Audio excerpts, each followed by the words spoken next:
আসসালামু আলাইকুম, স্বাগতম সবাইকে আজকের এই ক্লাসে। আজ আমরা এই ক্লাসে জানবো রেপোর্টিং ভার্ব কি।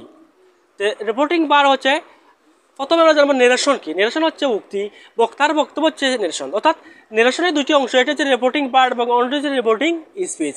তো রেপোর্টিং ভার্ব হচ্ছে নেরেশনের প্রথম অংশ, ডাইরেক্ট নেরেশনের প্রথম অংশ, এবং দ্বিতীয় অংশ রেপোর্টিং স্পিচ। অর্থাৎ ইনভার্টেড কমা এর ভেতরের অংশটি হচ্ছে রেপোর্টিং ভার্ব এবং ইনভার্টেড কমা এর বাইরের অংশ হচ্ছে রেপোর্টিং ভার্ব। ইনভার্টেড কমা এর ভেতর অংশ হচ্ছে রেপোর্টেড স্পিচ এবং ইনভার্টেড কমা এর বাইরের অংশ হচ্ছে রেপোর্টিং ভার্ব।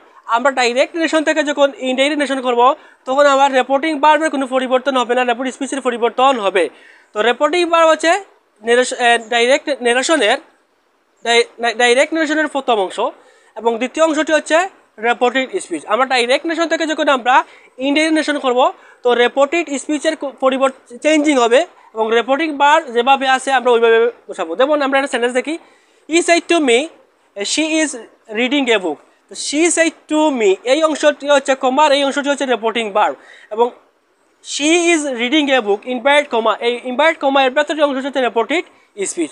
আশা করি বুঝতে পেরেছেন যে রেপোর্টিং ভার্ব হচ্ছে কি, শি সেড টু মি, অর্থাৎ ইনভার্টেড কমা, এই কমার এই পাশের অংশটি হচ্ছে রেপোর্টিং ভার্ব এবং শি ইজ রিডিং এ বুক, এই অংশটি হচ্ছে রেপোর্টিং ভার্ব।